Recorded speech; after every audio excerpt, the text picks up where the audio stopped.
Masuk akal nggak sih pengeluaran seorang anak yang masih di bawah umur itu per bulannya 200 juta sampai 263 juta per bulan? Karena banyak juga uangnya masuk ke walinya tapi tidak sampai ke anaknya, sehingga anaknya terlantar kan gitu. Atau ya masuk ke walinya tapi dipergunakan tidak seluruhnya untuk kepentingan anak kan gitu.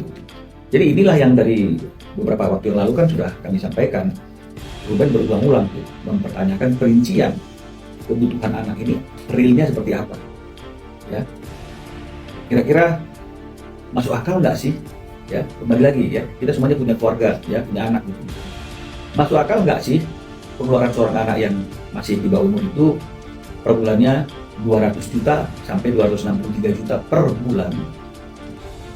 Belum lagi biaya kartu kredit misalnya.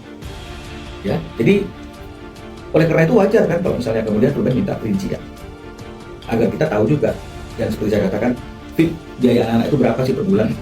Jadi biar kita bisa tahu, tidak tanpa harus diingatkan oleh wali atau misalnya orang yang memegang hak asuh, kita juga bisa rutin, ya.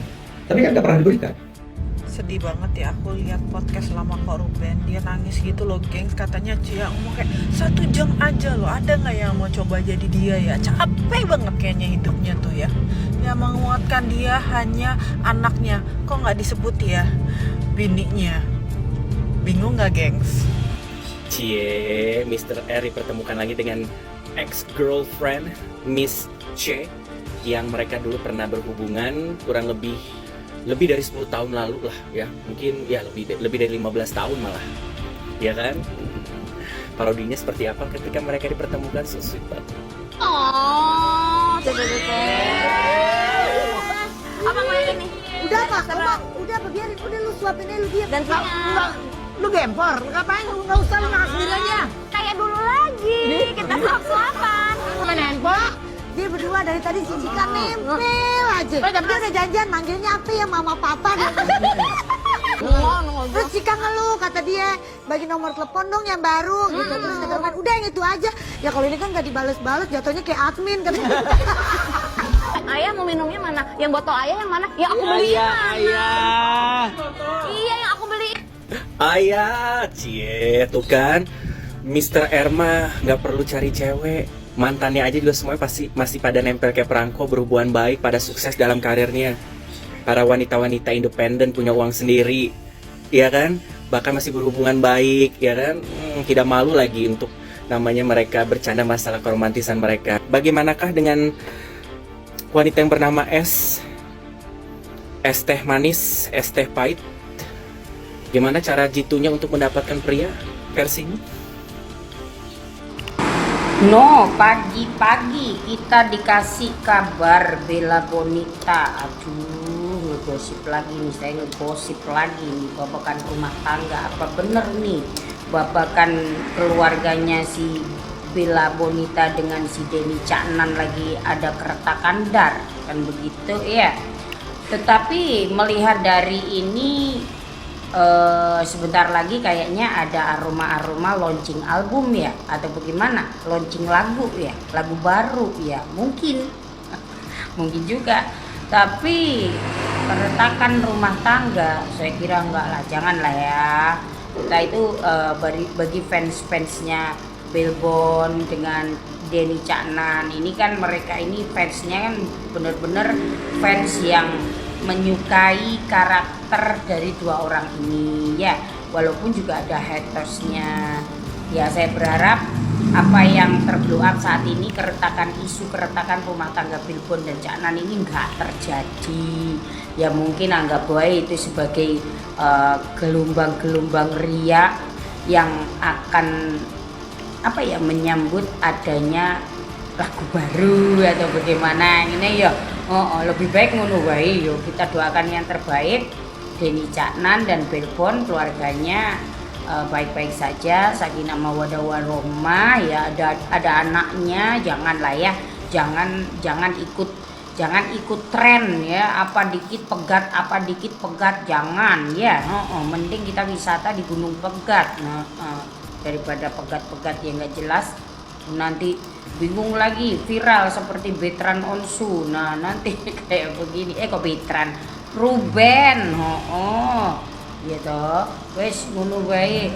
Rumah tangga itu ojo obah titik pedot, obah titik pegat, obah titik wae bye-bye, janganlah ya.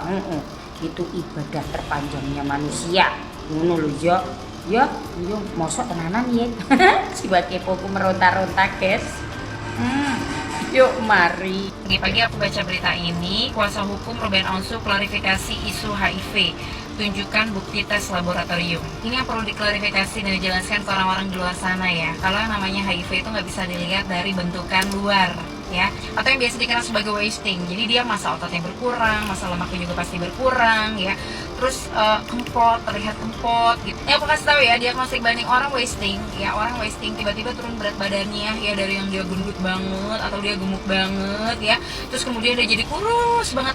Itu bukan berarti dia HIV say, karena banyak banget diagnostik bandingnya orang itu mengalami wasting. Yang pertama dia diet ketat, diet mengurangi restriksi kalori besar-besaran tanpa diimbangi dengan olahraga tuh biasanya tuh.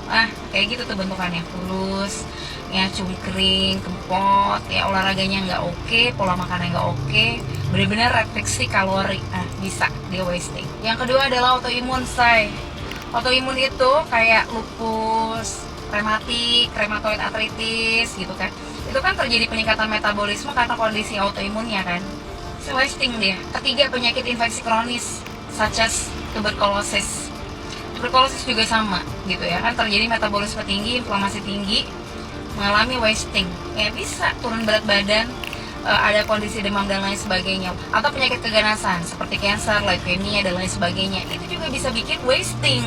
Jadi kalau tiba-tiba ada orang yang berat badannya turun ya, awalnya gemuk dalam waktu singkat tiba-tiba dia kurus, itu bukan berarti dia HIV say. Jadi don't judge the book by its cover. Jangan kita gampang-gampang ngomong itu orang HIV nggak HIV. Cuma dari tampilan Ruben luarnya Onsu aja. mengajukan audit penggunaan nafkah anak yang mencapai 200 juta per bulan. Perseteruan antara Ruben Onsu dengan Sarwenda memasuki babak baru pada tanggal 13 Agustus 2006.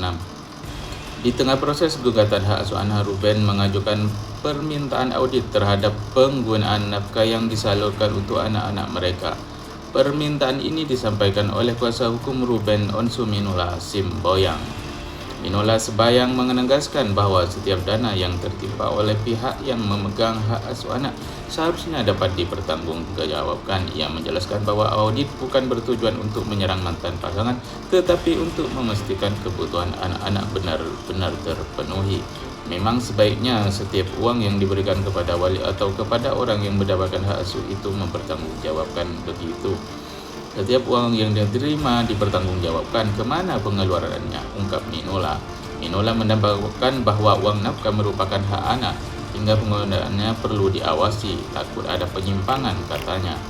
Ini jelas, sepertinya masa bocil-bocil begitu udah menghabiskan 200 juta ya guys.